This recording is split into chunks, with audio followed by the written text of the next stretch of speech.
Bismillahirrahmanirrahim. Assalamualaikum warahmatullahi wabarakatuh. Hari ini kita akan mereview sejarah dan kisah mistis dari bangunan Lawang Sewu yang ada di Kota Semarang. Sebelumnya jangan lupa like, comment, and subscribe, karena subscribe itu gratis. Jika sudah subscribe, saya doakan diberi rezeki yang melimpah dan panjang umur. Amin, amin, amin ya robbal alamin. Lawang Sewu merupakan sebuah bangunan kuno peninggalan pada zaman kolonial Belanda yang dibangun pada tanggal 27 Februari tahun 1904. Selesai pada bulan Juli tahun 1907. Sedangkan bangunan tambahan dibangun sekitar tahun 1916 dan selesai pada tahun 1918. Bangunan ini hasil karya dari arsitek Belanda yang bernama Profesor Jacob F. Tinhammer dan B.J. Quentang. Lawang Sewu terletak di sisi timur Tugu Pemuda Semarang atau disebut Jalan Pandanaran dan Jalan Pemuda. Disebut Lawang Sewu atau 1000 pintu ini dikarenakan bangunan tersebut memiliki pintu yang sangat banyak.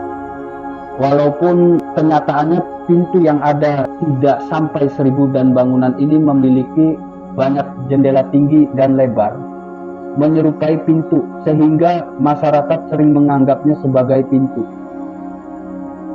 Sejak bulan Juli tahun 1907, gedung ini digunakan sebagai kantor pusat administrasi.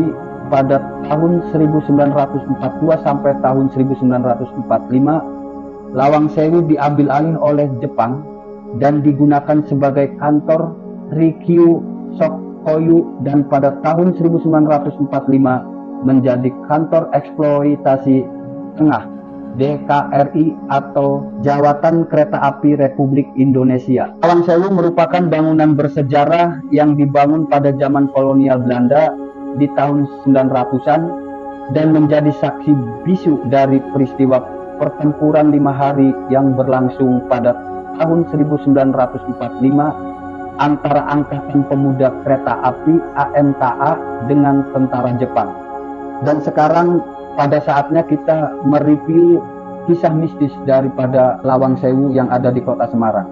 Hari ini kita selain menceritakan sejarah Lawang Sewu, kita juga akan menceritakan misteri Lawang Sewu. Saksikanlah di konten YouTube Gelang Misteri. Ada 5 cerita mistis di Lawang Sewu, di antaranya yang pertama yaitu kisah mistis penampakan noni Belanda. Cerita mistis yang paling populer di Lawang Sewu adalah arwah noni Belanda.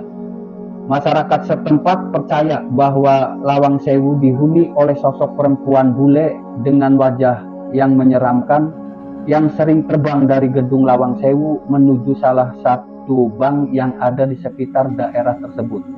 Kisah mistis yang kedua dikisahkan penampakan hantu berpakaian adat Jawa lengkap.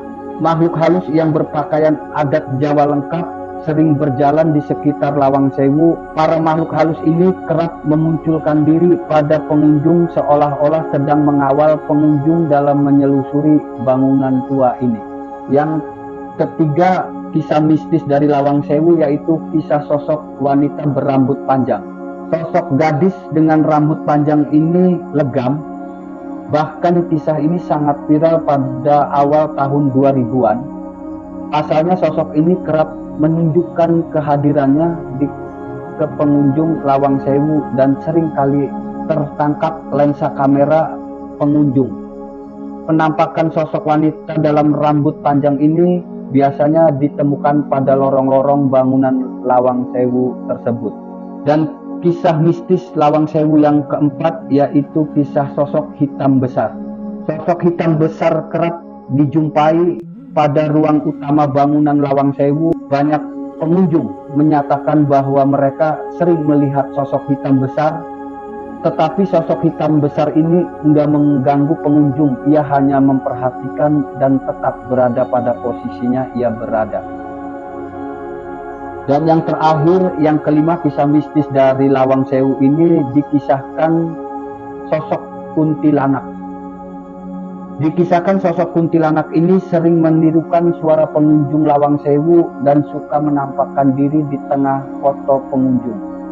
Tetapi dia itu tidak jahil atau tidak pernah mengganggu pengunjung daripada gedung Lawang Sewu tersebut.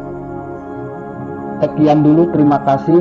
Assalamualaikum warahmatullahi wabarakatuh.